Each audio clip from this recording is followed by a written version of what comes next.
Hello everyone! Welcome to Hula Juan.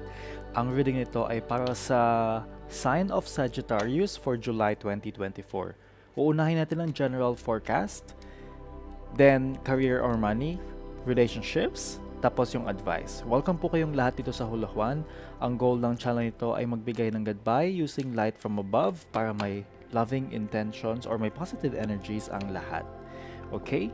So, Sagittarius, you have the King of Swords in reverse. So I see that your energy somehow is that maybe you are not at the peak of your hindi naman intelligence, but the way how you are expressing yourself when it comes to your communications, ganyan. So medyo nafe-feel ko yung parang hindi ka masyadong nagiging masaya or hindi ka masyadong nagiging positive when it comes to your ano pa ba?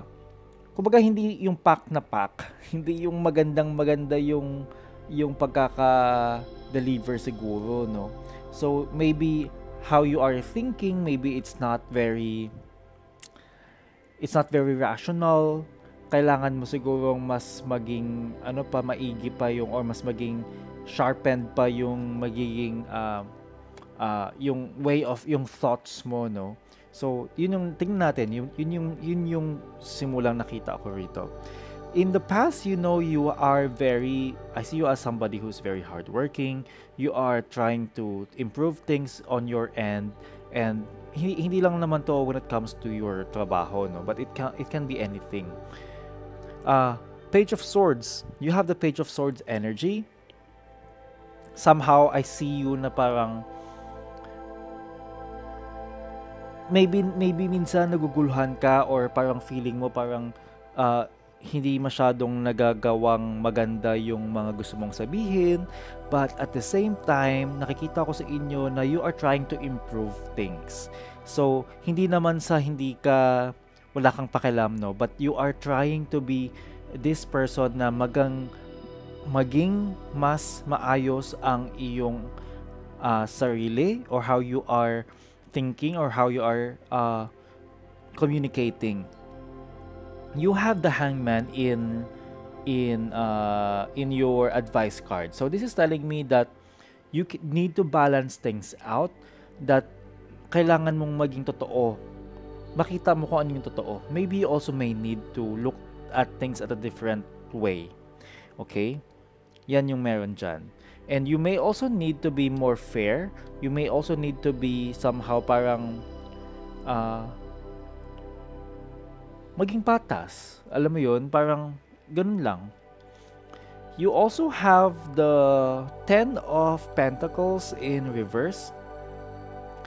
So, ang nakikita ko rito, guys, because somehow minsan hindi mo masyadong napag-iisipan or marang minsan mali-mali yung nagiging train of yung pag-iisip mo, but because of that there are opportunities that may be lost. Okay, so tignan natin kung ano yung meron sa career or money mo. Alright, kung nakatulong sa inyo yung general, please subscribe, hit the like button if you are on YouTube, and like and follow pag kayo ay nasa Facebook. Huwag niyo po kalimutan na i-share ito sa mga kilala ninyo na kailangan ng reading. Maliit na bagay lang po ito to support this channel para blessings lang ang meron sa community natin. Okay, pagdating sa iyong career, you have the Queen of Wands in reverse. The Queen of Wands in reverse is telling you na yung mga ideas mo, although they are good, you may need to somehow rethink them, or maybe hindi ka masyadong inspired, or maybe there is just this feeling na parang nakakawalan ng gana, no? You have the Ten of Cups in the past. This is telling me na comfortable naman or naging comfortable din naman yung yung pagdating mo sa career or money. But it's just that siguro may mga bagay na you wanted to change things up, or parang somehow you are doubting yourself, no? Because of the Queen of Wands in reverse. You have the you have these energies na, okay, you have the Ace of Pentacles energy. There is a start, there is something that you are starting, and there is something that may be a source of parang new, parang inspiration for you. Okay? You have the Knight of Pentacles as your advice. So this is telling me na somehow, wag kang sobrang go ng go lang pagdating sa mga ideas mo, sa mga gusto mong gawin, ganyan. Wag yung, kumbaga wag ka din masyadong gumastos ng sobra, and wag ka din, kung mayroon kang time, wag mong ibubuo sa isang bagay na wala namang magiging benefit for you. So, be very careful how you are going to use your time and your money. And wag din masyadong yung effort, wag yung trabaho lang ng trabaho na for something na hindi naman talaga nakaka-help, no? And yun nga, basta just be in general, kumbaga, kung isa kang bubuyog, huwag mong ubusin yung effort mo sa mga bagay na hindi naman be a bee. Kumbaga, wag mo sayangin yung sipag mo. 9 of Wands in as your potential energy.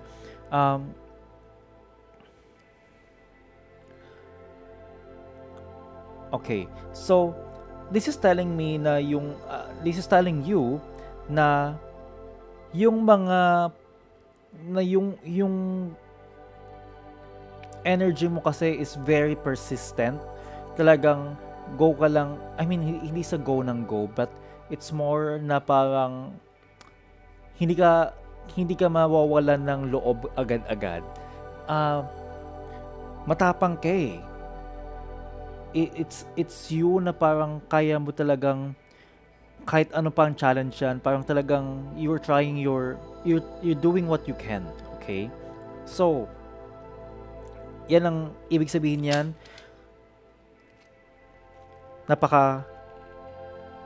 Dakila ka. Yun ang masasabi ko dyan, dakila ka. Okay. Relationships tayo.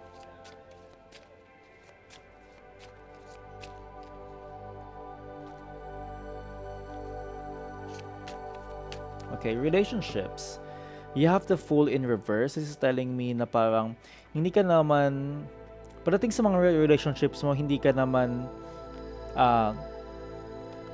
baguhan, or hindi ka naman like walang alam pagdating sa relationships mo. So somehow kilala mo yung mga tao mo, you have a good understanding of the people around you. Okay? You have the Ace of Disc in the past. So, marami sa mga kilala ninyo or marami sa circle nyo ngayon, or how do I say this?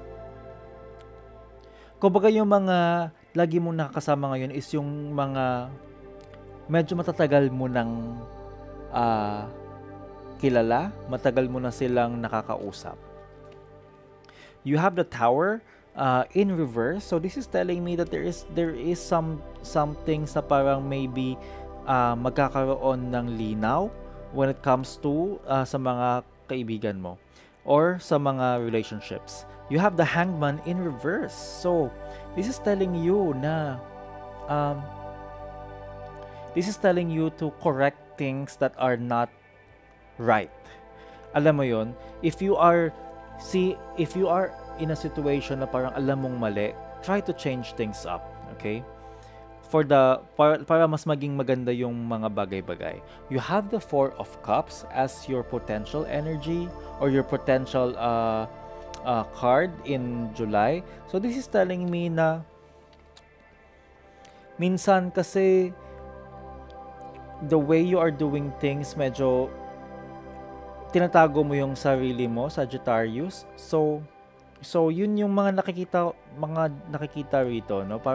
Parang if it just wants to tell you na parang may pagka-loner minsan, okay? So, ang advice sa'yo is to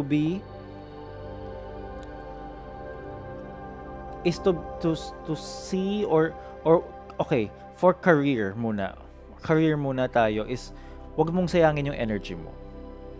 When it comes to your general Sagittarius, always stick to what is right. And sa iyong relationships naman, kumbaga kung ano yung nakikita mong hindi masyadong tama, maybe you need to take notice of that. Okay? So yun yung mga advice sa inyo. Stick to what's true. Huwag sayangin ng energy and itama. Okay? So yan ang forecast mo for this month. Subscribe on YouTube and follow Hula Juan on Facebook para every month may abangan kang forecast for your sign, and always remember sa lahat ng gagawin mong desisyon dapat mabuti ang iyong intensyon. See you sa next reading.